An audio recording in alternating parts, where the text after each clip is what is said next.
Engkau setengah mengadakan perjanjianmu dengan setiap kami dan umatmu di tempat ini. Kami mohon Tuhan, nyatakan segera sesuai dengan waktumu, sehingga setiap kami di tempat ini melihat bagaimana Engkau membuat kami kagum dengan pekerjaan yang ajaib dan dahsyat Tuhan dalam kehidupan kami. Kami percaya bahwa kami sedang menerima di dalam nama Yesus.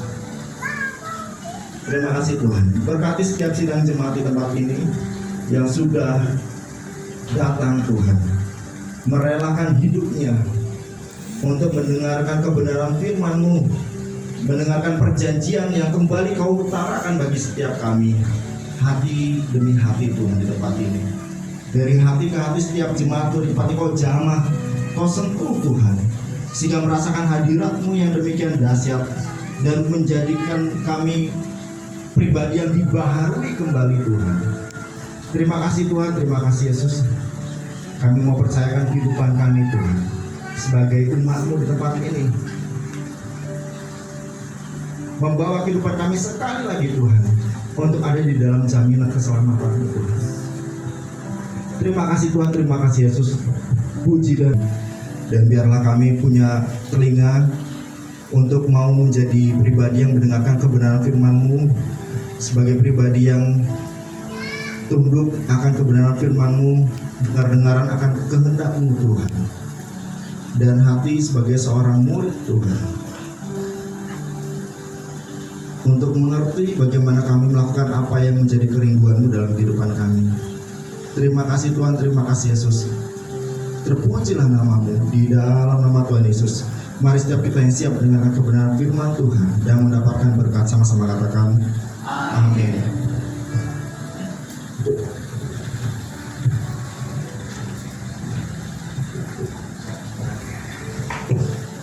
Salam. Puji Tuhan saudara sekalian, saudara terkasih di tempat ini. Puji dan syukur terlebih saya sampaikan kepada teman-teman rekan sekalian sidang jemaat Tuhan yang mendukung keberlangsungan acara KKR dan seminar semalam, maksud saya kemarin, sehingga terlaksana dan berlangsung dengan sangat baik. Terima kasih, kalian luar biasa. Tapi terlebih itu saya percaya bahwa pekerjaan Tuhan jauh lebih dahsyat lagi. Tidak sampai di sana saja, karena ada hal-hal baru yang sedang Tuhan kerjakan saat ini. Amin.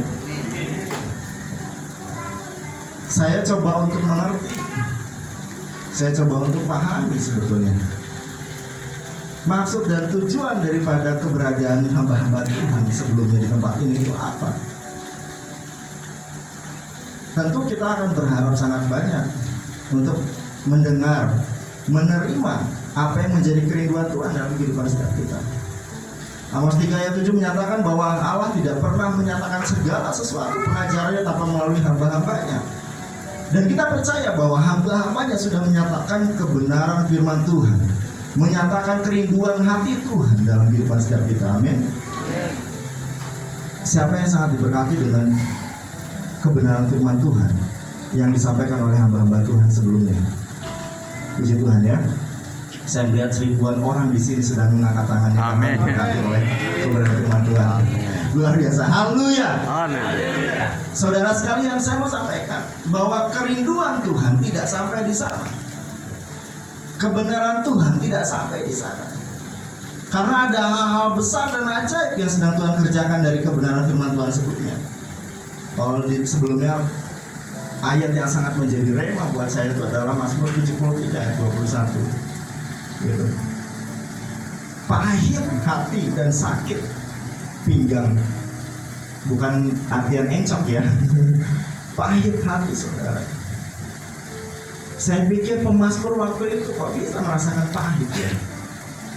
Sebegitu mereka tinggal di dalam keintiman dengan Tuhan, sebegitu mereka tinggal dekat dengan Tuhan, bermazmur menyembah setiap waktu. Bayangan saudara, di sini katakanlah manusia mana ya yang bisa setiap waktu kecintaannya itu akan hukum Taurat dan kerinduannya itu untuk memuji menyembah Tuhan, mempermuliakan Tuhan. Ada nggak yang tahan seperti itu saat ini? Sulit. Tapi para pemazmur terdahulu melakukan itu dengan penuh kerinduan, datang dan datang dan datang terus ke dalam hadirat Allah dengan maksud meminta kehendak dan kerinduan Tuhan di dalam kehidupannya. Itu saja masih merasakan pahit hatinya, masih merasakan sakit pikirannya.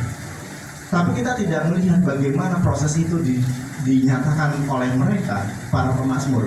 Tapi kita lihat hasil akhirnya, seperti hewan mereka ada di samping Tuhan. Kemudian yang paling penting adalah mereka tetap ada di samping Tuhan ketika mereka merasakan setiap hal yang pahit di dalam kehidupannya. Jadi saya coba untuk mengerti bahwa boleh tidak manusia itu pun merasakan kesukaran dalam kehidupannya. Sedangkan tema gereja kita, Sinar HGC, menyatakan bahwa tahun ini adalah tahun hujan kelimpahan.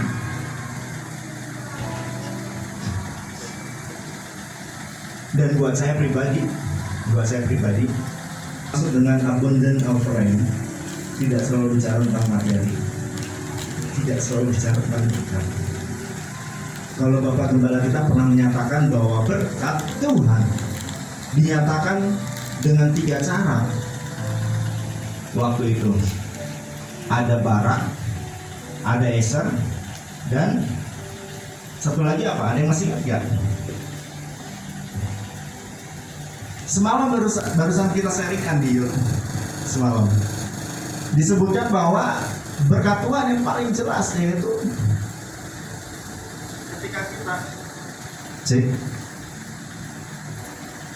ketika kita mengerti bagaimana kita itu berbahagia, bagaimana kita itu tetap bersuka cita ada di dalam rancangan Tuhan. Dalam bahasa Yunani disebutkan sebagai makarios, bukan makaroni ya saudara, bukan makarios. Nah, ketika saya coba sharing hal ini di ibadah muda mudi semalam, banyak yang terkaget-kaget, terkejut-kejut. Kalau orang Batak bilang tersongkot peauya, betul Pak? Masih naga? Tersongkot ya. Betul. Terkejut-kejut. Kok bisa kita harus berbahagia di dalam rancangan Tuhan? Padahal di Matius itu disebutkan bahwa kita tuh harus berbahagia dengan cara apa? Ucapan bahagia di bukit, ada yang ingat gak? Berbahagialah kalian yang dianiaya, berbahagialah kalian yang miskin.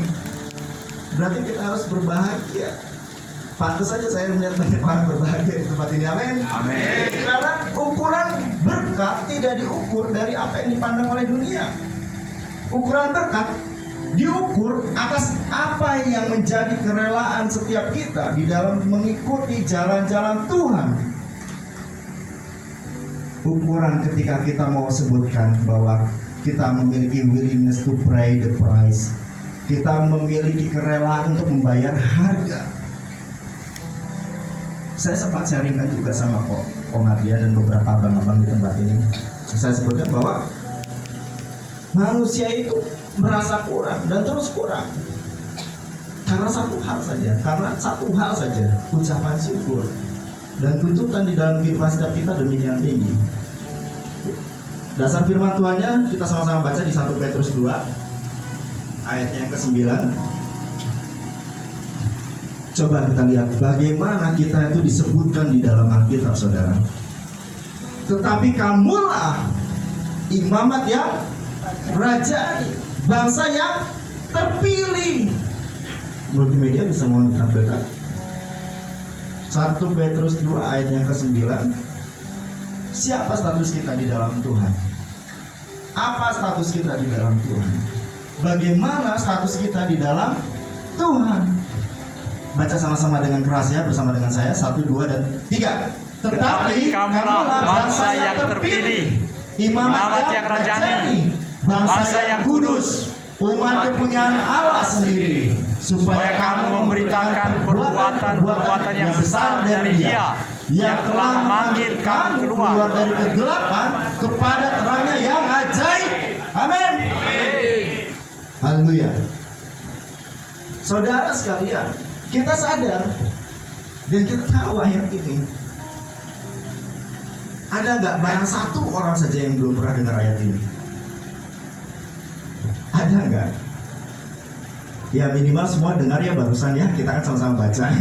Sekalipun belum pernah dengar, tapi sama-sama kita sudah membaca barusan.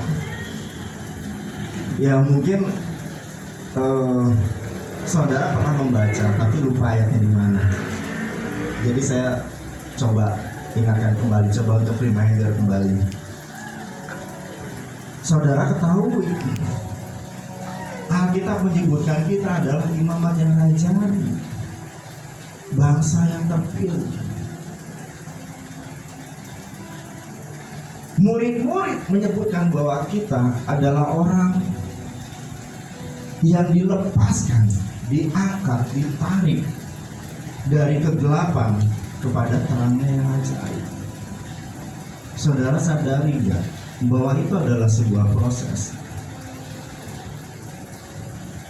Di Roma 3 ayat 23 menyebutkan juga bahwa kita tidak hanya sekedar dipilih, ditentukan, tapi kita juga sebetulnya sudah ditentukan telah kehilangan kemuliaan Allah. Ini saya punya Bere itu keponakan baru lahir. Bayangkan saudara, Bere saya ini baru lahir, mungkin nggak kita langsung datang, hei, kamu telah kehilangan kemuliaan Allah? Mungkin nggak kita bilang begitu kepada dia, bayi baru lahir? Nggak mungkin. Saya sampai sebutkan waktu itu, saya minta tolong adik saya, tolong bacakan Shema Israel. Tolong bacakan Shema Israel. Ini untuk setiap bapak-bapak khususnya yang sebentar lagi akan menjadi bapak, atau istrinya sedang mengandung, atau akan menjadi seorang bapak, seorang tua. Tolong anaknya ketika lahir bisikkan, bacakan, kalau perlu teriakkan Shema Israel di telinga anak-anak setiap kita. Waktu itu Bang Deswan juga saya sempat sampaikan, tolong untuk Oji dibacakan Shema Israel. Siapa lagi yang pernah saya minta untuk dibacakan? Penting saudara, karena apa? Roma 3:23, semua orang telah kehilangan kemuliaan Allah. Bahkan di Mazmur 51 ayat 5, di dalam kandungan orang tuaku, aku dikandung di dalam dosa. Bahkan dikandung ibuku. Ini kurang lebih sekitar 7 bulan ya. Bahkan di kandungan ibuku, aku dikandung di dalam dosa. Ironis tidak saudara? Manusia bahkan sebelum ditentukan dari awal sudah membawa yang namanya dosa, sudah membawa yang namanya persoalan, sudah membawa yang namanya pergumulan. Wajar nggak kalau sekarang seusia kita ini kita punya masalah, kita punya pergumulan? Wajar nggak? Wajar saudara. Loh, berarti firman Tuhan tidak berarti dong di sini. Kamu bangsa yang terpilih, imamat yang raja. Saudara, imamat yang raja. Bapak-bapak, kaum pria khususnya, kalian imam. Bukan sekedar imam. Bagi yang belum berkeluarga, kalian imam. Bukan sekedar imam, tapi kalian adalah imamat yang rajani. Amin. Amin. Sebagai seorang imam, bagaimana kalian membawa hidup kalian di hadapan Tuhan? Bagaimana kalian membawa, atau setiap kita di tempat ini membawa hidup kita di hadapan Tuhan, membawa keluarga kita di tempat ini kepada Tuhan? Itu ditentukan dari setiap kita, setiap imam.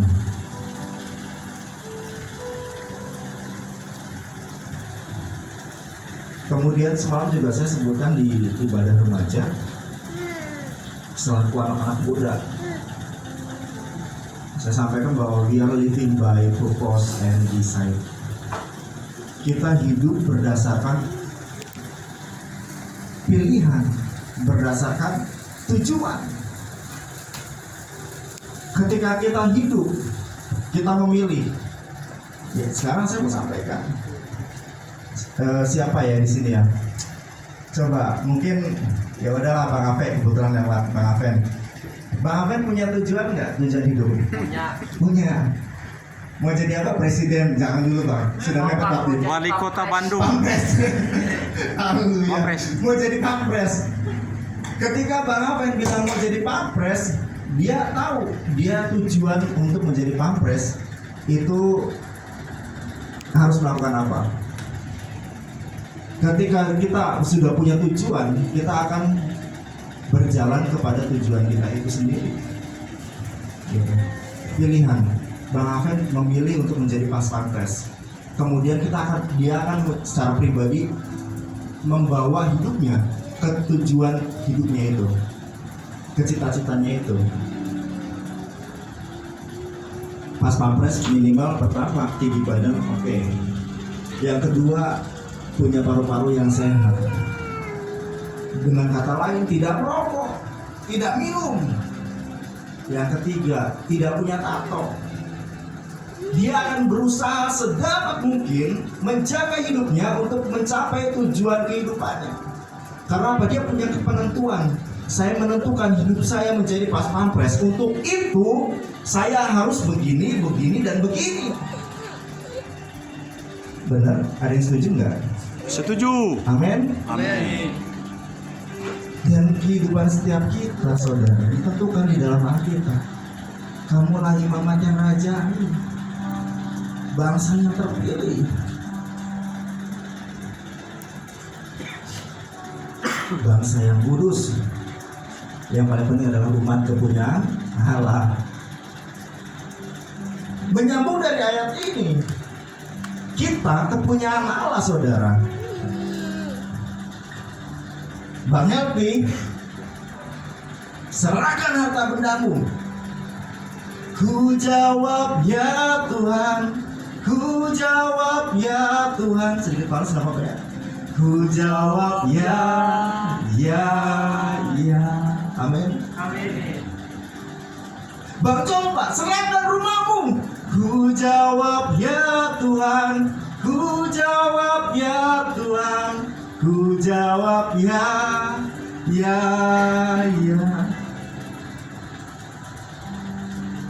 Amin. Bapak Kardo, harta benda serahkan buat Tuhan. Ku jawab. Masih bisa bernyanyi seperti itu enggak, saudara? Masih bisa enggak, saudara? Sekarang Bang Ian, serahkan hidupku ke Tuhan. Jawab apa ya Tuhan? Ku jawab apa ya Tuhan? Menyerahkan hidup, saudara. Karena kita kepunyaan Allah. 1 Petrus 2 ayat 9. Kita kepunyaan Allah. Apa yang mau kita berikan? Apa yang mau kita banggakan? Apa yang mau kita sombongkan? Kita nggak punya apa-apa. Semua kepunyaan Allah. Bicara tahun tentang abundant friend, bicara tahun tentang kelimpahan, kita harus punya prinsip yang mendasar, punya pegangan yang paling tepat di hadapan Tuhan. Sebagaimana Bapak Gembala kita sampaikan bahwa kehidupan kita, kehidupan berkat kita, itu tidak bicara tentang Eser, tidak bicara tentang Barak, tapi bicara tentang Makarios. Ketika kita sudah rela untuk berbahagia, berjalan di dalam rancangan Tuhan, termasuk gesekan, termasuk derita, termasuk penolakan, termasuk kepahitan, rancangan Tuhan juga. Saudara, saya mau sampaikan, ketika kita mengalami hal-hal demikian, itu juga bagian dari rancangan Tuhan. Amin. Ya Amor, anak saya, dikasih kembang bola senangnya bukan main, dikasih permen senangnya bukan main, apalagi dikasih es krim. Amor aja jajan es krim, udah sama siapa aja dia mau ikut.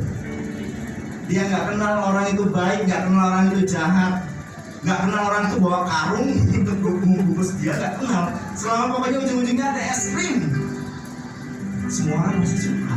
Amin. Tapi ketika dia sakit, Amor minum obat, penolakan penolakannya dari ujung rumah sampai ujung rumah. Dia teriak, dia lari, dia nggak mau, saudara. Padahal posisi lagi sakit. Dia nggak mau. Tidak setiap orang mau menerima hal-hal yang pahit dalam kehidupannya. Padahal dia lagi sakit, dia butuh yang namanya obat. Kita sebagai orang tua saja tahu bagaimana kita memberikan yang terbaik buat anak-anak kita. Bagaimana tidak dengan Tuhan. Ketika hal-hal yang pahit ada di dalam kehidupan setiap kita, mendera kehidupan setiap kita, percaya saja ada proses Tuhan yang indah di dalam kehidupan ini. Yeremia 29 ayat 11 menyebutkan bahwa rancanganku bukanlah rancangan kecelakaan, melainkan rancangan damai sejahtera, untuk mendatangkan hari depan yang penuh pengharapan. Tetapi kita yang tidak pernah bisa menyelami pekerjaan Allah dari awal sampai dengan akhir, itu kenapa kita merasa bahwa Allah itu jahat. Bagi saudara di tempat ini yang sedang bergumul untuk masalah keuangan, sadari bahwa Tuhan tahu persis bagaimana memberi porsi kepada anak-anaknya. Matius 25 menyebutkan talenta. Ada orang yang diberikan 5 talenta, ada yang diberikan 2 talenta, dan juga 1 talenta. Apakah ketika Tuhan memberikan talenta 1 saja kepada 1 hamba ini, apakah Tuhan berlaku tidak adil? Bagaimana saudara? Menurut saudara, apakah memang Tuhan itu adalah Tuhan yang jahat, yang tidak adil terhadap setiap hamba-hambanya? Setuju nggak? Setuju? Setuju. Tidak setuju. Oh, berarti masih bangun semua. Haleluya. Haleluya. Tepuk tangan dulu biar nggak. Puji Tuhan saudara, karena saudara berpikir secara kritis bahwa Tuhan tahu bagiannya kalian. Tuhan tak tahu bagiannya kita. Bukan berarti Tuhan adalah Tuhan yang kejam. Yang satu diberi 5 Tuhan, yang satu diberi 2, yang satu diberi 1. Karena Tuhan paling tahu bagaimana hamba-hambanya mengusahakan talenta yang sudah Tuhan berikan, yang sudah Tuhan percayakan. Sehingga yang 1 talenta itu protes. Kenapa cuma 1? Udahlah, daripada habis kubur. Sampai tuannya datang dan meminta pertanggungjawaban. Tuhan menyebutkan bagaimana, hai hambaku yang jahat dan malas, sudah yang 1 aja nggak bisa ditolong, bagaimana kalau dikasih 5? Persepsi atau pandangan tentang berkat Tuhan adalah ketika kita juga tahu bahwa kita itu bukan pemilik. Tuhanlah pemiliknya. Karena kita adalah kepunyaan Allah. Kita hanya pengelola. Kita hanya menggomang. Ketika Nabi Tuhan datang kepada janda di Sarfat, tahu nggak kalau dia itu berkekurangan? Tahu. Tapi Tuhan mau perhitungkan satu hal, willingness to pay the price, kerelaan untuk membayar harganya. Tuhan cuma tahu bahwa orang ini akan merelakan setiap hal dalam hidupnya. Saat ini juga saya sedang dipergumulkan dengan sebuah persoalan saudara. Saya dipergumulkan dengan sebuah pilihan yang sangat sulit. Dunia menawarkan banyak hal, tapi Tuhan cuma mau lihat satu hal, bagaimana kita living by design and purpose. Bagaimana saya hidup berdasarkan apa yang sudah saya tentukan, apa yang sudah saya pilih, dan saya fokus terhadap tujuan hidup saya. Satu ketika ada satu teman saya datang dari UK, dari England. Kalau teman-teman tahu film Harry Potter, nah itu negaranya lah kurang lebih. khususnya di kota Cambridge. Saya mendapat tawaran kerja yang cukup menarik. Teman saya datang ke rumah itu 2 kali, saudara, untuk komit, untuk minta izin kepada orang tua saya mau membawa saya untuk pergi bekerja dengan dia. Ini pilihan yang sulit, pilihan yang berat. Bahkan sampai detik ini pun, ya sekalipun saat ini memang saya tidak dipanggil sama teman saya. Biasanya teman saya selalu video call, ayo kapan, ayo kapan.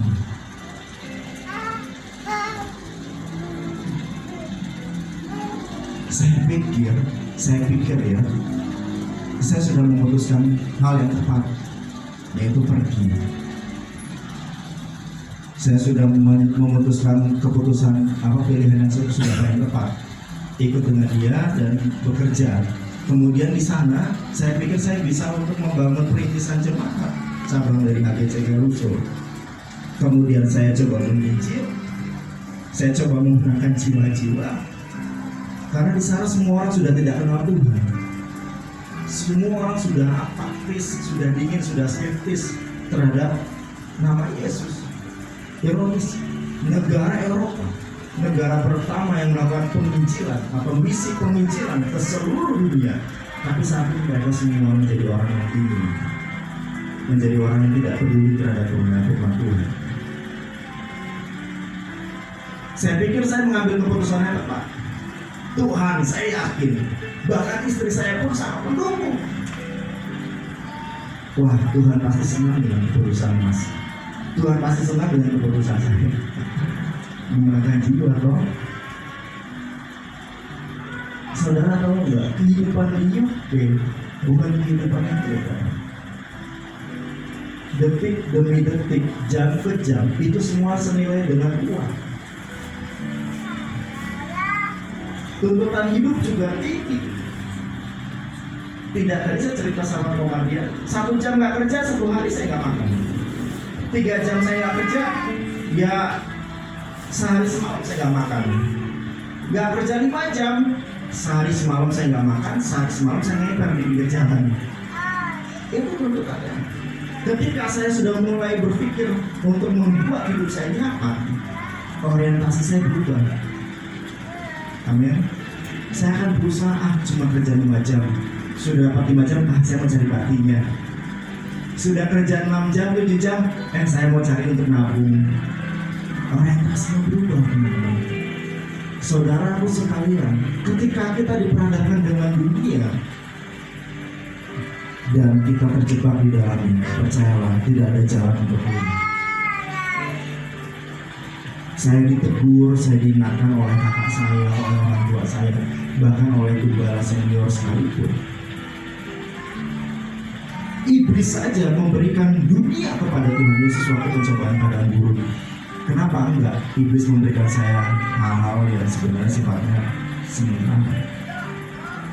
Satu hal saudara, Tuhan cuma mau melihat kerelaan tadi, willingness to pay the price, untuk membayar harganya.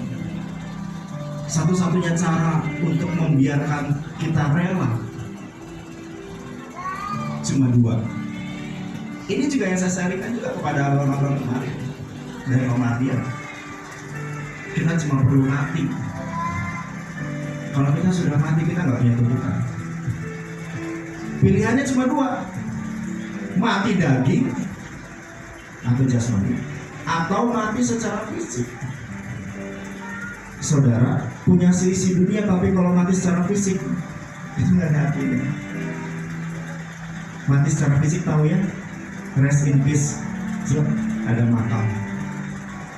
Selesai tugas Tuhan, selesai tuntutan dunia terhadap setiap kita. Mau seperti itu? Gak mau ya Bang Ape ya? Berat. Ada satu cara yang sebetulnya paling mudah mematikan jasmani kita, mematikan daging kita, mematikan ego kita. Saya mau tanya saudara, ketika saudara sudah mati secara daging, Dengan cara apa lagi orang bisa membunuh saudara? Amin. Kalau saudara ketemu orang gila di luar sana, teriak, "Gue gila, gue gila, gue gila." Mohon maaf PDGC ya, saya nggak sebut. Orang dengan gangguan kejiwaan. Kalian teriak seperti apapun, mohon maaf, dia lempeng. Nggak peduli kalian mau ngomong apa. Nggak peduli kalian lempar pakai sepatu atau lempar pakai duit. Nggak peduli, saudara. Karena apa? Dia udah mati jiwa, mati daging. Ketika saudara juga sudah mati daging di hadapan Tuhan, percaya deh. Kau pemalas. Oh ya, puji Tuhan saya ditegur oleh saudara saya pemalas. Kau tukang pelayanan tapi masih cakap kotor. Oh itu juga saya masih ditegur. Saudara sekalian, kita sudah tidak punya daging, kita sudah tidak punya ego. Bayangkan kalau saya belum kenal dengan Tuhan. Kau pemalas. Wow, mau keluar sama saya? Mau keluar sama saya? Aku cari kau sampai rumahmu. Mana rumahmu? Mana rumahmu? Mana? Aku cari rumahmu ya. Itu kalau kita belum mati secara daging. Kalau kita masih punya kehendak. Sedangkan firman Tuhan, kamu kepunyaan Allah. Kita nggak punya apa-apa. Sampai saya sendiri juga bilang sama Tuhan, sekiranya memang saya harus ada di dalam jalan itu, mampukan saya. Ada di Indonesia nggak mudah, ada di Bandung nggak mudah, berat saudara. Dibandingkan kalau saya harus pergi, setiap jam saya dihargai, bukan dengan dolar lagi, tapi dengan pound sterling. Tapi Tuhan tidak minta itu. Tuhan minta kerelaan saya. Dan Tuhan tidak pernah berhutang, amin. Ketika Tuhan meminta hidup kita, ketika Tuhan meminta kita, kerelaan kita, Tuhan yang jamin saudara. Tuhan yang jamin kehidupan saudara. Tuhan yang menjamin kehidupan keluarga saudara. Para pemazmur, para Amsal bilang, apa gunanya aku memiliki seisi dunia tapi tidak memiliki Tuhan dalam kehidupan setiap kita.